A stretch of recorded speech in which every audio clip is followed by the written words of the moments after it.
சார்ந்த பிரபலங்கள் அவர்களுடைய அனுபவங்களை நம்முடன் பகிர்ந்து கொள்ளும் போது அது நமக்கு சிறந்த தூண்டுகோலாக அமைகின்றது. அந்த வகையில் இன்றைய சிறப்பு விருந்தினர் யார் என்பதை பற்றியும் அவர்கள் என்ன செய்திகள் நம்முடன் பகிர்ந்து கொள்ளப் போகிறார் என்பதையும் பார்க்கலாம். நம் வீடியோலே வா நிகழ்ச்சியின் அடுத்த பகுதியாக வரவிருப்பது சிறப்பு விருந்தினர் பகுதி.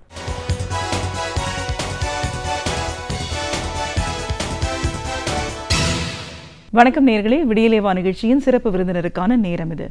இன்றைய சிறப்பு விருந்தினர் இந்திய தொழிற்சங்க மையத்தின் மாநில செயலாளர் திரு எஸ் கண்ணன் அவர்கள்.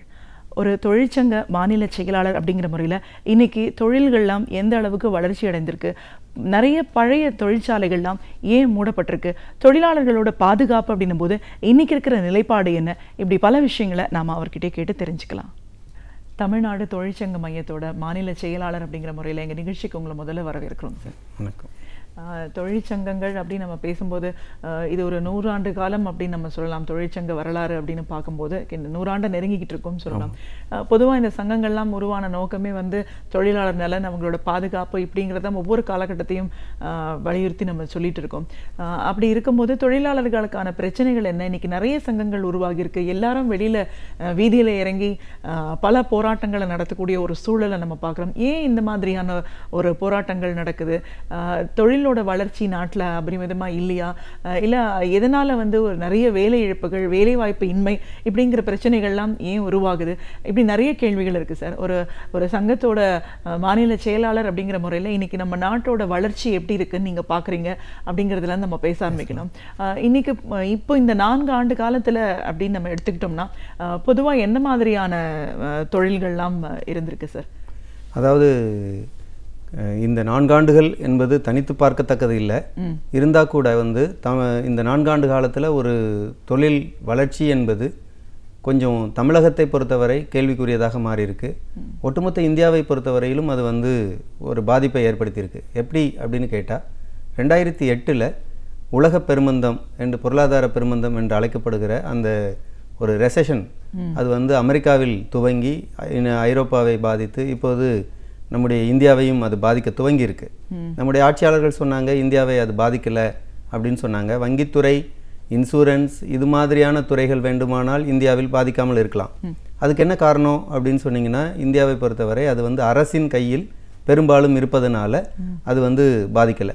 அதே நேரத்தில் இந்தியாவில் 2008 இந்த உலக பெருமந்தம் ஏற்படுகிற நேரத்தில் அதுக்கு கொஞ்சம் முன்னால் தான் 2005 நம்முடைய இந்திய ஆட்சியாளர்கள் சிறப்பு பொருளாதார மண்டலங்கள் என்று அழைக்கப்படுகிற அந்த மண்டலங்களுக்கான சிறப்பு அனுமதி, அது சார்ந்த சட்டம் இவையெல்லாம் உருவாக்கினாங்க. இது எதுக்காக அப்படின்னு கேட்டால், இந்தியாவில் ஒரு பெரிய அளவில் வேலையின்மை இருக்குது.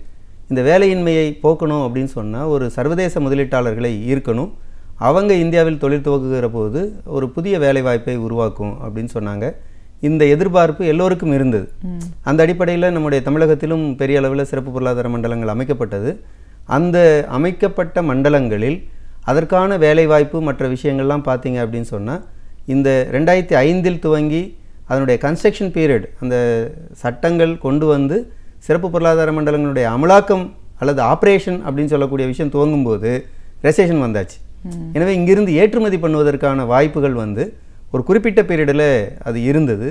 இப்போது அதில் ஒரு சின்ன தேக்கம் இருக்குது. ஏன்னா நம்மளால் இங்கு ஒரு குறைவான செலவில் உற்பத்தி செய்து ஐரோப்பா கண்டத்துக்கு ஏற்றுமதி பண்ணுறோம், அல்லது வேறு சில நாடுகளுக்கு ஏற்றுமதி பண்ணுறோம். அப்படி ஏற்றுமதி பண்ணுவதற்கான சூழல் அங்கு வாங்கும் சக்தி குறைந்திருக்கிறதுனால இங்கு அது பாதிப்பு ஏற்படுத்துது. இது ஒரு ஒட்டுமொத்த உலக பொருளாதாரத்தினுடைய தாக்கமாக நாம் கருத முடியும். இதில் நம்முடைய ஆட்சியாளர்களுக்கு ஒரு பங்கு இருக்குது. அது மத்திய அரசானாலும் மாநில அரசானாலும் இவர்களுக்கு இதில் ஒரு பங்கு இருக்குது. என்ன அப்படின்னு கேட்டிங்கன்னா, இந்த ஏற்றுமதி பொருளாதார கொள்கை ஒரு தேக்கத்தை சந்திக்கிற போது உள்நாட்டில் வாங்கும் சக்தியை அதிகரிக்கணும். அதுதான் ஒரு சரியான ஃபார்முலாவாக இருக்க முடியும். உள்நாட்டில் நீங்கள் வெளிநாட்டுக்கு ஏற்றுமதி பண்ணுவதை ஒரு மந்திரமாக வைத்து கொண்டு துவங்கும் போது அது ஒர்க் அவுட் ஆகலை அப்படின்னு சொன்னால், அதை சரி செய்கிற விதத்தில் உள்நாட்டினுடைய வாங்கும் சக்தியை அதிகப்படுத்தணும். அப்படி அதிகப்படுத்தக்கூடிய வேலையை தமிழகத்தில் இருக்கக்கூடிய ஆட்சியாளர்களோ அல்லது இந்தியாவில் இருக்கக்கூடிய ஆட்சியாளர்களோ இந்த 4 ஆண்டு காலத்தில் அதை செய்யலை. அப்படி செய்திருந்தால், அதை கொஞ்சம் சரி செய்திருந்தால் நிச்சயமாக இங்கு அவர்கள் எதிர்பார்த்த மாதிரியான ஒரு வளர்ச்சியை உருவாக்கியிருக்க முடியும்.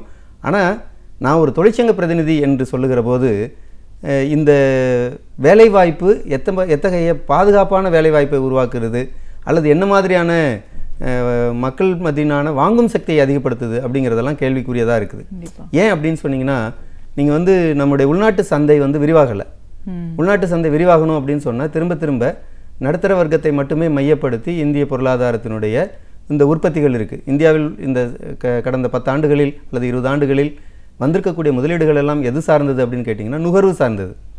கார், இருசக்கர வாகனம் அல்லது செல்ஃபோன், இது மாதிரியான ஒரு தொழிற்சாலைகள் தான் வந்திருக்கு. இதை வாங்குபவர்கள் நடுத்தர வர்க்கத்தை தாண்டி கீழ்மட்டத்தில் இருக்கக்கூடிய உழைக்கும் மக்களை நோக்கி போகணும். கார் வாங்குவதற்கு உழைக்கும் மக்கள் அந்த அளவுக்கு இன்றைக்கி தயாரில்லை.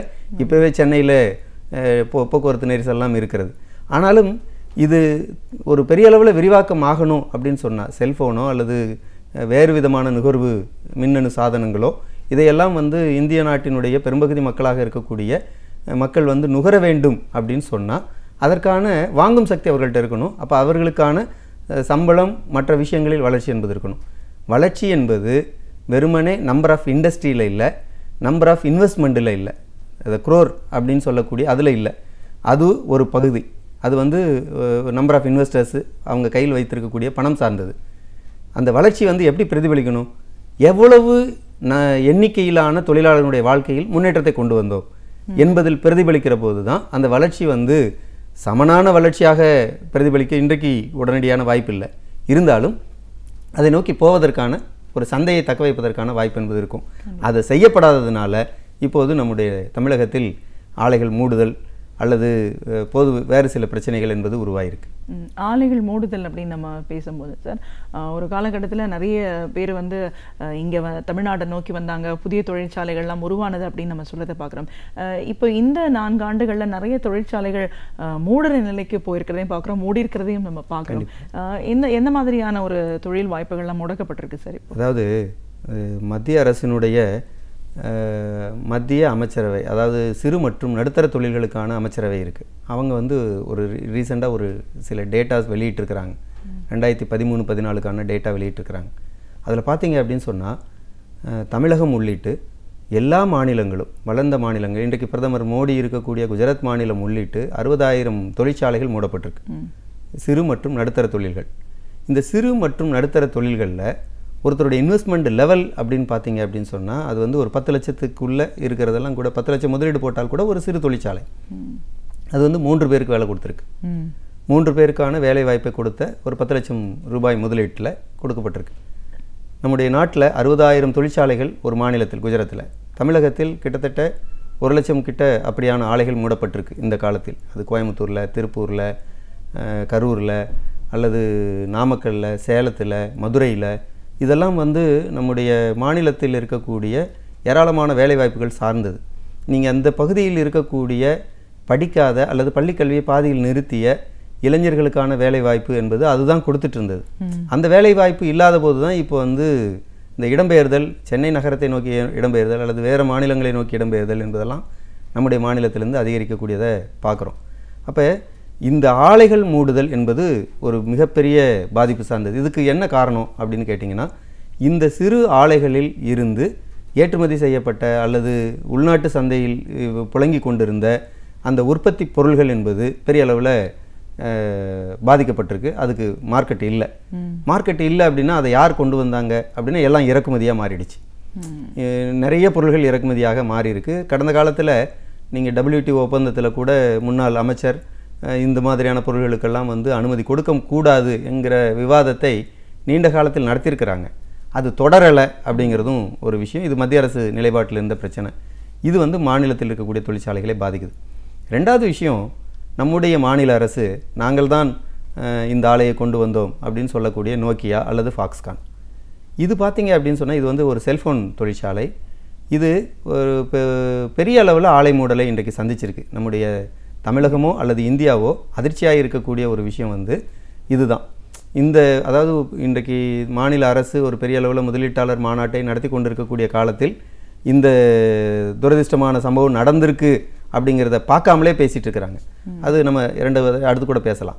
அந்த நோக்கியா ஆலை மூடல் வந்து 25,000 குடும்பங்களை வீட்டுக்கு அனுப்பியிருக்கு, தொழிலாளர்களை பாதிச்சிருக்கு. 25,000 தொழிலாளர்களை வீட்டுக்கு அனுப்பியிருக்கு, 25,000 குடும்பங்களை பாதிச்சிருக்கு. இதில் என்ன ஒரு மிக மோசமான ஒரு செய்தி அப்படின்னு சொன்னால் 18 வயதில் வேலைக்கு வந்துட்டு 24-25 வயதில் அவர்கள் எல்லாம் வந்து விருப்ப ஓய்வின் அடிப்படையில் வெளியே அனுப்பப்படுறாங்க. வெளியே அனுப்பப்பட்டு ஓராண்டு காலம் முடிய போகிற பொசிஷனில் இருக்கிறாங்க.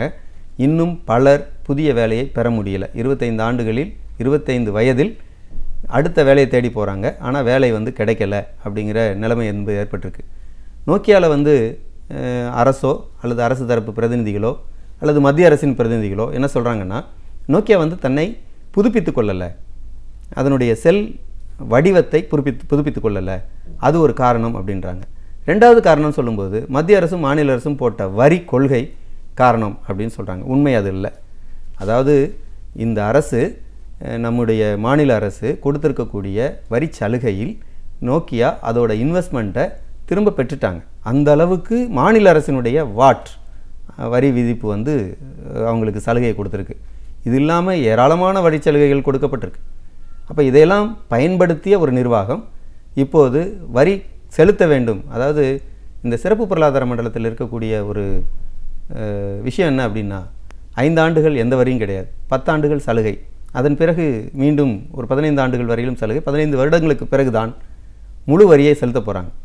இப்போ இவங்க வந்து ஒரு 2005 புரிந்துணர்வு ஒப்பந்தத்தை போட்டிருக்கிறாங்க. அதுக்கு பிறகு உற்பத்தி துவங்கியிருக்கு. 2014 நவம்பரில் மூடிட்டாங்க. அதனுடைய ஆக்சிலரி யூனிட்டு அப்படின்னு சொல்லக்கூடிய ஃபாக்ஸ்கான், அது ஒரு 7000 தொழிலாளர்களை வீட்டுக்கு அனுப்பியிருக்கு. இன்னொரு ஆன்சிலரி யூனிட் என்று சொல்லக்கூடிய பிஒய்டி, அதுவும் ஒரு 5000 தொழிலாளர்களை வீட்டுக்கு அனுப்பியிருக்கு. அப்புறம் நோக்கியாவுக்கான மேனுவல் புக்கு மற்றது தயாரிக்கக்கூடிய ஆர்ஆர்டி போன்ற பல்வேறு உற்பத்தி சாதனங்களை தயாரிக்கக்கூடிய நிறுவனங்கள் எல்லாம் கூட மூடப்பட்டிருக்கு. கிட்டத்தட்ட 25,000 குடும்பங்கள். என்ன கேள்வி அப்படின்னா, இந்த 25,000 குடும்பங்களுடைய வாங்கும் சக்தி மட்டும் சுமார் 300 கோடி ரூபாய் ஒரு ஆண்டுக்கு மதிப்பிடப்படுது. இந்த 300 கோடி ரூபாயினுடைய பணப்புழக்கம் அன்றாட சந்தையில் பாதிக்கப்படுகிற போது அதுக்கான உற்பத்தி தேக்கம் ஏற்படும். அந்த உற்பத்தி தேக்கம் வேறு வேலையை இழப்பை வந்து ஏற்படுத்தும். இது ஒரு செயின் தானே. அப்போ இந்த செயின் அடிப்படையில் இது வந்து பாதிப்பை ஏற்படுத்துங்கிறது தான் நம்ம பார்க்குறோம். அதனால தான் வந்து ஒரு பெரிய முன்னேற்ற மாதிரியான மாயை இருக்கே ஒழிய, மாய வலை பின்னப்பட்டிருக்கே ஒழிய, இந்த ஆட்சியாளர்களின் கொள்கை காரணமாக இது வந்து நிவர்த்தி செய்யப்படலை. இப்போ இது வந்து இந்த நோக்கியா, ஃபாக்ஸ்கான் இதெல்லாம் மூடப்பட்டிருக்கிற சூழலில் தான் 9-10 தேதியில் நடந்த மாநாட்டில் ஃபாக்ஸ்கானுக்கான இந்திய தலைவர் அவர் என்ன சொல்கிறாரு, 1300 பேரை கடைசியாக எங்களால் பாதுகாக்க முடியாது, எங்களுக்கு வேலை கொடுக்க முடியாதுன்னு சொன்ன அந்த நிறுவனம் இப்போது 13 லட்சம் பேருக்கு வேலை கொடுப்போம் அப்படின்னு சொல்லியிருக்காங்க இந்த முதலீட்டாளர் மாநாட்டில். இது எப்படி நம்புறது, இது எப்படி நம்பும்படியாக இருக்குங்கிற கேள்வியெல்லாம் கூட பார்க்க வேண்டியிருக்கு. கண்டிப்பாக சார். இப்போது ஏற்கனவே ஒரு வெளிநாட்டு முதலீட்டாளருக்கு நமக்கு இங்கே வாய்ப்பு கொடுத்து பல சலுகைகளை கொடுத்து அந்த 10 ஆண்டுகளில் இந்த மாதிரியான ஒரு நிலையில் அவங்க விட்டுட்டு போகக்கூடிய சூழலில் மறுபடியும் வந்து உலக வர்த்தகர்கள் இந்த மாநாடு நம்ம வச்சு வர்த்தகர்களை நம்ம ஈர்க்கிறோம் அப்படின்னும் போது எந்த மாதிரியான ஒரு புரிந்துணர்வு ஒப்பந்தங்கள் இங்கே நிறைவேற்றப்படுது? தொழிலாளர்களுக்கான பாதுகாப்புங்கிறத எவ்வளோ தூரம் வலியுறுத்துறாங்க? அதாவது அது இல்லை. புரிந்துணர்வு ஒப்பந்தங்களில் நாங்கள் வந்து நீங்கள் ரைட் டு இன்ஃபர்மேஷன் ஆக்டில் இப்போ நடந்திருக்கக்கூடிய இந்த சர்வதேச முதலீட்டாளர்களோடு செய்து கொண்டிருக்கக்கூடிய புரிந்துணர்வு ஒப்பந்தம் என்ன அப்படின்னு கேட்டால், நிச்சயமாக கடந்த காலங்களில் நாங்கள் வாங்கி பார்த்ததிலிருந்து 1 நாங்கள் வந்து வரிச்சலுகை தருவோம், 2 மலிவு விலையில் நிலம் தருவோம், 3 இந்த நிறுவனங்களை எல்லாம் வந்து பொது பயன்பாட்டுக்கான நிறுவனம் என்று சொல்லுவோம். இப்படி சொல்லுவதன் மூலம் என்ன அப்படின்னா, தொழிலாளர் தன்னுடைய தேவைக்கான குரலை பதிவு செய்ய முடியாது. அங்கே வந்து ஒன்றும் இல்லை, நான் வந்து இந்த அரங்கத்தில் அது பதிவு பண்ணுறது பொருத்தமாக இருக்குன்னு நினைக்கிறேன். சமீபத்தில் ஒரு ஆலையில் புரிந்துணர்வு ஒப்பந்தத்தின் அடிப்படையில் வந்த ஒரு ஆலை தான். அங்கே வந்து பெண் தொழிலாளர்கள் வேலை செய்கிறாங்க. அங்கே அந்த கழிவறைக்கு செல்வதை கேமரா வச்சு பதிவு பண்ணுறாங்க.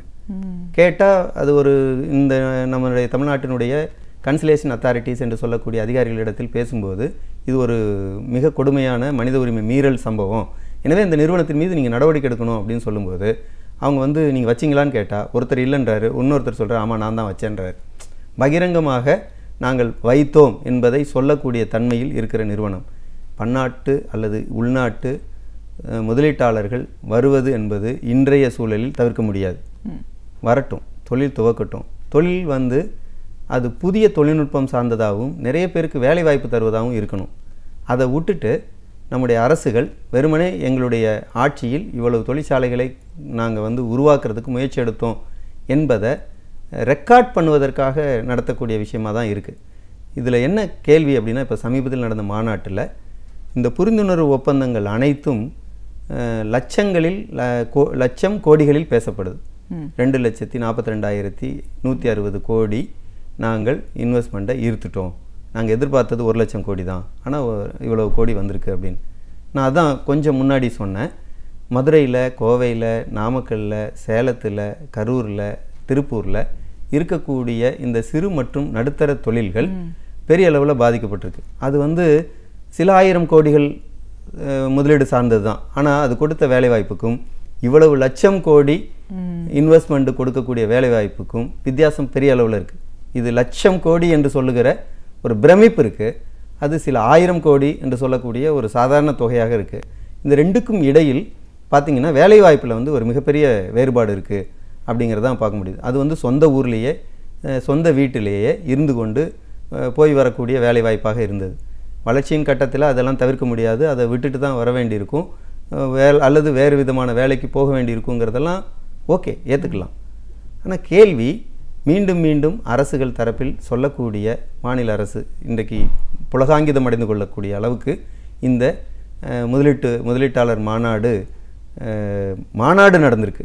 ஆனால் அது வந்து உண்மையிலேயே மக்களை நம்பிக்கை கொள்ள செய்திருக்கா அப்படின்னா நிச்சயமாக இல்லைன்னு தான் சொல்ல முடியும். ஏன்னா இவங்க வந்து ஒன்றும் இல்லை. நான் இன்னொரு உதாரணத்தை கூட சொல்ல விரும்புகிறேன்.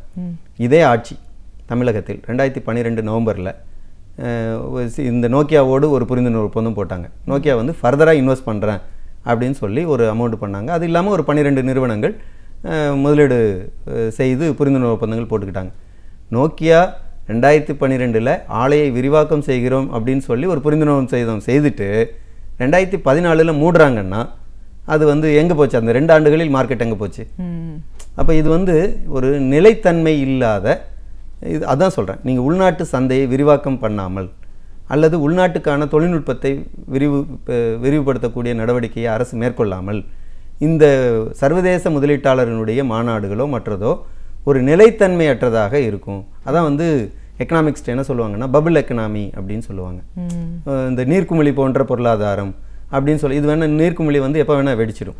அப்படி வந்து இது ஒரு பல லட்சம் கோடிகளில் பிரமிக்கத்தக்க வார்த்தைகளில் பேசப்படுதே ஒழிய அது வந்து ஒரு ரியல் இம்பேக்டை வந்து ஏற்படுத்துமா, உண்மையான தாக்கத்தை ஏற்படுத்துமாங்கிறது கேள்விதான். இவ்வளோ தூரம் நம்ம இருக்கிறத பார்க்கும்போது இந்த பொருளாதார இந்த சிறப்பு மண்டலங்கள் இதெல்லாம் முன்னாடி என்ன செஞ்சிட்ருக்கு, இப்போ என்ன செய்யணும்? உள்நாட்டு முதலீட்டாளர்களோட இதை வந்து வளர்ச்சியை நம்ம எடுத்துக்கிட்டாலே போதும், பல தொழில்கள், சிறு தொழில்கள்லாம் பெருகிறதுக்கான வாய்ப்பு இருக்குன்னு சொல்கிறீங்க. மக்களோட வாங்கும் சக்தி பெறணும். இந்த மாதிரியான பெரிய பெரிய கம்பெனிகள் வந்து வந்த காலகட்டத்தில் அவங்களோட சலுகை காலம் அந்த 10 ஆண்டுகள் நிறைவடையும் போது மூடும் போது மக்களோட வாங்கும் சக்தி முடக்கப்படுது இல்லையா? அப்ப பல தொழில்கள் மூடக்கூடிய, அப்போ அந்த தொழிலாளர்களோட வாழ்க்கை, அவர்களுடைய குடும்பம், அவங்களோட பாதுகாப்பு அப்படிங்கிறது வந்து அரசு உத்தரவாதம் கொடுக்க வேண்டிய அவசியம் இருக்கு இல்லைங்களா? அது இன்னைக்கு எப்படி இருக்கு சார்?